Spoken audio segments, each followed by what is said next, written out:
As we go about our days and our weeks, we often notice people around us who need help.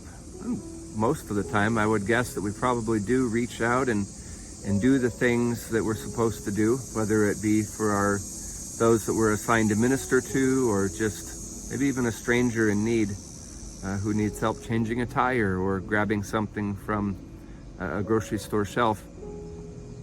There are also times when we can use gifts or the lack thereof in the wrong way and at the wrong time. And I'm glad it turned out okay, but I can remember one time when I was a young and maybe ignorant young man, and I was at church, and this lady was an older lady, was drinking water from the water fountain, and she started choking on the water. And so I started freaking out. I didn't know what to do. And all of a sudden I was like, well, I don't really know the Heimlich, but I'm going to give it a try. So this poor lady, I think I picked her up off the ground and started giving her the Heimlich. And there was a nurse there nearby, and she came up to me. She said, don't ever do that again. You could have killed her. You could have broken her ribs at the least. She said, first of all, if she's telling you she's choking, it means she's breathing. Second of all, it's water. She's not going to asphyxiate on water from the water fountain. Okay, lesson learned. I thought I was being helpful. But there are plenty of times when we're not helpful, even with the things that we have an opportunity to do and the things that we have the gifts to do them. One example that I can think of is when the disciples, Peter, James, and John, went up to the mountaintop with Jesus. And the Transfiguration happened, right? They're up there, and all of a sudden you had Moses and Elijah, and Peter was all set on building these huts, building these tents for them to live in. He said, well, we need a dwelling place for you. This is so great that you've come to visit us. And finally, it was no less than the voice of our Heavenly Father who said, Peter, shh, this is my Son with whom I am well pleased. Hear him. And Jesus was lit up as bright as the sun. And then afterward, as they were on their way down the mountain, Jesus told them, don't tell anybody that this has happened until I've been resurrected from the dead. And so the disciples go down there, and right away this man comes running up to Jesus, and he says, help me, my son has been possessed with a demon.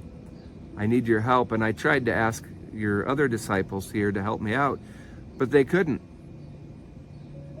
Jesus turned to them and said, how long must I be with you, you wicked generation? He chastised them for not using their gifts, because how many times had Jesus made it clear to them that they already not only had the gifts that they needed, but they had the authority.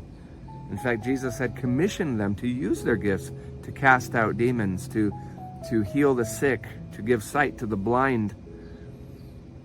But for whatever reason, those disciples didn't have the confidence, and they were too scared that they would mess up. And so they didn't even try. There's a passage in Doctrine and Covenants, chapter 6, that reminds us that we all have special gifts and that we're all supposed to use them. It says, behold, thou hast a gift, and blessed art thou because of thy gift. Remember, it is sacred and cometh from above. And if thou wilt inquire, thou shalt know mysteries which are great and marvelous. Therefore, thou shalt exercise thy gift, that thou mayest find out mysteries, that thou mayest bring many to the knowledge of the truth, yea, convince them of the error of their ways. Make not thy gift known unto any, save it be those who are of thy faith. Trifle not with sacred things.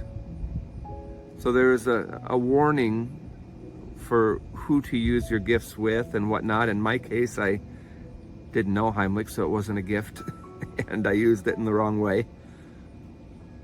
But there are other times when we need to use our gifts, when we need to step up, when we need to believe in ourselves, not just our own greatness, but the ability to affect change, the ability to reach out and help someone in need, and the ability to do nothing less than build Zion right here in our midst.